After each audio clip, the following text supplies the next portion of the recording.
That the U.S. government has given Chinese and Russian entities at least $1.3 billion with a B dollars for research programs over the past 5 years. And that includes $1.6 million awarded to Chinese food producers under our Department of Agriculture's National School Lunch Program that is designed to help American farmers. John Boyd Jr. is one of those American farmers, the president of the National Black Farmers Association, and he joins us now. John, when you think of how grueling the practice, the profession, the lifestyle of farming is, what do you think when you see our government literally handing over money to our adversary in China? Well, you know, it's a real slap in the face here. Here you have American farmers losing their farms right here in the United States, hand over fist. Last year alone, we lost over 10,000 farms in the United States. And this administration had done nothing but give us broken promises. Here, we didn't get the debt relief we were promised. This administration didn't stop farm foreclosures by putting in a farm moratorium that I've requested time and time again for direct loans and guaranteed loans and other agricultural lenders. So right now, we're losing our farms in America. And here, this administration is giving money to Chinese producers, Russia, hand over fist. What does that say to America's farmers right here at home? Why can't we help America's farmers at home first? That's what we've been asking for from this administration. And the Biden administration has failed American farmers right here in the United States? Well, that's a great question. And when you think about how impacted farmers have been by inflation and gas prices, you have to wonder what that money the government gave to China could have been used here at home to help you and other American farmers. You know, when you look at what China is doing, they're buying America's farms. So when I spoke about farm foreclosures, it's operatives like Chinese organizations that are purchasing these farms right here in the United States.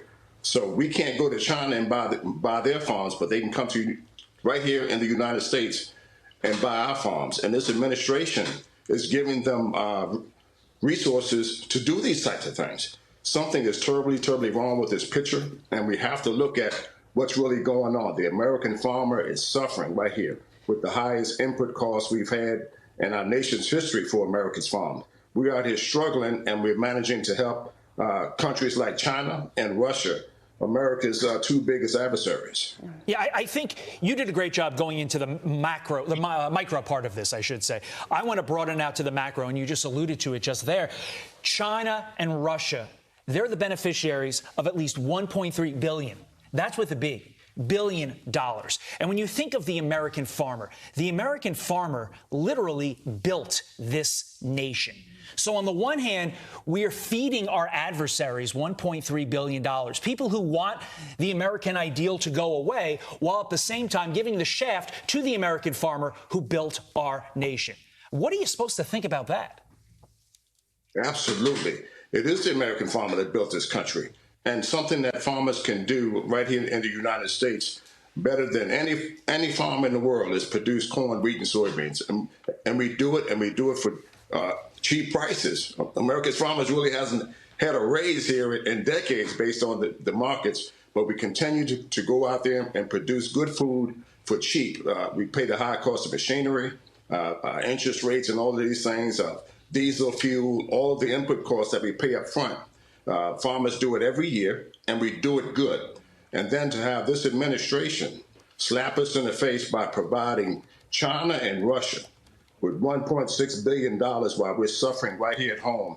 And last week alone, we were in Oklahoma trying to save a family farmer there. So farmers are losing their farms here, and when we lose our farms, we lose our history. There's family cemeteries on these farms and things of this nature. And we're losing our farms to operatives like China. That's what's happening right now. John, I want to ask you about the 2024 presidential election that's just getting underway. What sort of messaging are you listening out for on the campaign trail that could garner your support? Well, I tell you, I did come out and announce last week that 120,000 members will not be supporting the Biden re-election campaign based on the fact that the president went back on his word to provide $5 billion for nation's black and other farmers of color. We didn't get it. We didn't get farm foreclosures stopped in this country like like he promised. He didn't have a FaceTime meeting with me like he promised. Nothing but broken promises. And if you're running for president, call us up, because we have 120,000 members that we're looking to hear from these candidates on how our lives could be made better.